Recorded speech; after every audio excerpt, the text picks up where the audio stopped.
آپ نے جہنم کی ایک ایسی وادی میں جگہ بنا لی ہے جس میں اوڑھنا بھی آگ ہے، بچھونا بھی آگ ہے، اوپر بھی آگ، نیچے بھی آگ، دائیں بھی آگ، بائیں بھی آگ۔ اللہ تو مطلب یہ تو آخرت میں تحفظات آپ کو ملیں گے، اور دنیا میں اللہ کے پیارے حبیب صلی اللہ علیہ وسلم نے فرمایا من صلی الصبح فهو فی ذمۃ اللہ فلا یطلبنکم اللہ من ذمته بشیء۔ جو آدمی فجر کی نماز باجماعت ادا کرتا ہے، نماز ادا کرتا ہے، پڑھتا ہے، وہ آدمی اللہ کے ذمے میں ہوتا ہے۔ امام ابن منذر رحمہ اللہ علیہ نے اپنی معرکۃ العرب کتاب ترغیب و ترہیب میں ایک واقعہ ذکر کیا حضرت سالم بن عبداللہ کا، کہ حجاج بن یوسف جانتے ہیں؟ حجاج بن یوسف بڑا معروف نام ہے۔ حجاج بن یوسف مشہور زمانہ سفاق، یعنی جس کے بارے میں مشہور ہے کہ بہت زیادہ علماء کا، صحابہ کا، تابعین کا انہوں نے خون کیا ہے، مگر اس کے کارنامے بھی بڑے ہیں، ہے نا، اس کے کارنامے بھی بڑے ہیں۔ بہرحال حجاج بن یوسف کے دربار میں سالم بن عبداللہ موجود تھے، تو حجاج نے ایک آدمی کو قتل کرنے کا حکم دے دیا کہ بھئی فلاں کو لے جا کر کے قتل کر دو۔ سالم بن عبداللہ کون تھے؟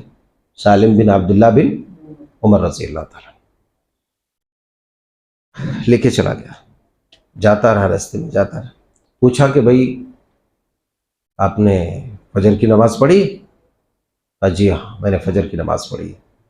سبحان اللہ، کیا کہا؟ کہا کہ جی میں نے فجر کی نماز پڑھی ہے باجماعت۔ تلوار پھینک دیا اور واپس حجاج کے پاس آیا۔ حجاج نے کہا کیوں سالم قتل کر دیا؟ کہا کہ نہیں۔ کہا کیوں؟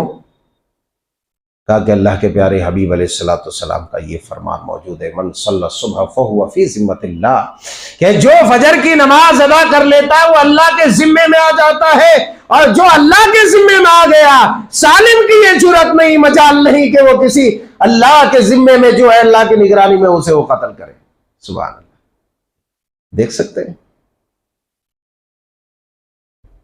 دنیا کے عتاب سے کیسے بچ گیا، دنیا کی سزا سے کیسے بچا، کہ فجر کی نماز پڑھا تھا۔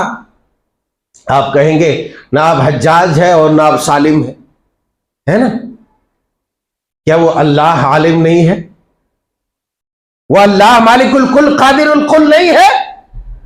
وہ اللہ ہے جو موت کے نرغے سے آپ کو نکال لیتا ہے اور صحیح سالم اپنے بال بچوں اور اہل و عیال میں پہنچا دیتا ہے۔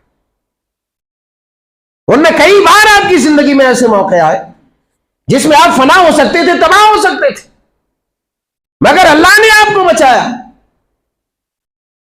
اب ایسا آدمی جو صبح کی نماز پڑھ لے، کسی مسلمان کو یہ حق نہیں پہنچتا ہے کہ وہ اس نمازی کو گالی دے، گلوچ کرے، برا بھلا کرے، مارے توڑے، اس کے ساتھ دھوکہ دھڑی کا معاملہ کرے۔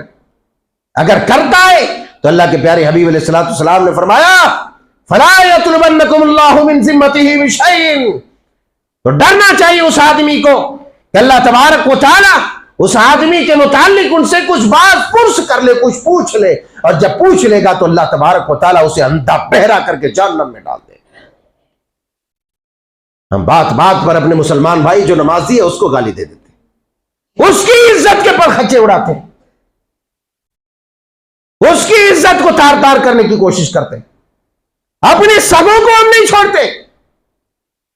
یہ حدیث پاک اپنے ذہن میں رکھیے کہ اللہ تبارک و تعالی قیامت کے دن پوچھ لے گا، اور جب پوچھ دے گا انسان کو تو ام المؤمنین صدیقہ کائنات کی بھی وہ حدیث مبارکہ جس میں آپ علیہ السلام نے فرمایا کہ جس سے پوچھ لیا گیا وہ تباہ ہو گیا۔ حدیث پاک میں بھی یہی ہے فلا یطلبنکم اللہ من ذمتہ بشیء فیدرکہ فیکبہ علی وجہہ فی النار۔ ام المؤمنین نے کہا یا رسول اللہ، کیا اللہ تبارک تعالیٰ نے نہیں فرمایا فسوف یحاسب حسابا یسیرا، کہ اللہ حساب آسان کر کے لے گا؟ کہا ہاں ہے، مگر اس کا مطلب یہ ہے کہ بارگاہ رب العزت میں اس کی صرف پیشی ہوگی، اسے سامنے لایا جائے گا، پوچھا نہیں جائے گا۔ جسے پوچھ دیا تم نے ایسا کیوں کیا، اس آدمی کے لیے تباہی لازم ہے، ہلاکت لازم ہے، جہنم میں چلا جائے گا۔ آپ تصور کیجیے، ہم نماز پڑھتے ہیں روزانہ، اپنے نمازوں کی حفاظت نہیں کر سکتے، ہماری زندگیاں یوں گزرتی ہے کہ کسی نہ کسی طریقے سے کسی مسلمان کی عزت کو داغدار کرنے کی کوشش کرتے ہیں، کسی مسلمان بیٹی کی، بہن کی۔ اس سے بڑی بدنصیبی اور حرمان نصیبی کیا ہو سکتی ہے؟ اور ایک مسلمان کی عزت خانہ کعبے کی عزت سے بڑھ کر کے ہے۔ یہ میں نہیں بول رہا، آپ وہ حجت الوداع کے موقع پر اللہ کے پیارے حبیب علیہ السلام کی حدیث مبارکہ اٹھائیں، سنن ترمذی کی حدیث پاک اٹھائیں، ان اعراضکم واموالکم ودماءکم حرام علیکم کحرمت یومکم ھذا وشہرکم ھذا وبلدکم ھذا، صحیح بخاری شریف کی حدیث پاک۔ ایک مسلمان کا دوسرے مسلمان کی عزت، مال، آبرو، جان سب حرام ہے، آج کے دن کی حرمت کی طرح، اس مہینے کے حرمت کی طرح، اس شہر کے حرمت کی طرح۔ اب یہ مسلمان کی بدبختی ہے کہ نماز بھی پڑھتا ہے، مسلمان کو نوچتا بھی ہے، نماز بھی پڑھتا ہے، مسلمان کے کپڑے اتارنے کی کوشش کرتا ہے کہ اسے ذلیل کیا جائے، اس کی روزی کو بند کر دیا جائے، اس کی تجارت ٹھپ ہو جائے۔ یہ مسلمان کی بدنصیبی ہے، خدا کی قسم۔ پھر اس آدمی کی نماز بھی کام نہیں آئی جس میں اللہ تبارک و تعالیٰ نے یہ بیان فرمایا، ان الصلاۃ تنہی عن الفحشاء والمنکر۔ اپنی نماز کو اگر وہ جانچنا چاہے کہ قبول ہوئی نہیں ہوئی ہے تو جانچ لے اس آیت کریمہ سے جس میں یہ کہا کہ نماز بے حیائی، برائی، فحشکاری سے روکتی ہے۔ نماز اگر قبول، کہتے ہیں نا کہ جو حاجی حج کر کے آیا ہے، جو عمرہ کر کے آیا ہے، اس کو کیسے ناپو گے کہ اس کا قبول ہوا کہ نہیں ہوا؟ یہ مشہور ہے ہمارے یہاں کہ اگر وہ آ کر کے ٹھیک اپنی عبادت میں، ذکر میں، تلاوت میں، اخلاق، آداب، ساری چیزیں اگر اس کی صحیح ہے تو سمجھ لو کہ اس کا حج قبول ہو گیا ہے، اور یہ صحیح ہے۔ اور اگر آ کر کے وہی بیوڑا گیری، وہی جو ہے بد اخلاقی، بد زبانی، بد دینی، بد دیانتی، وہی خباثت اسی میں مبتلا ہے تو سمجھ لو کہ نہ اس کا حج قبول ہوا ہے نہ عمرہ قبول ہوا ہے، یہ خالی سیر و تفریح کر کے آیا۔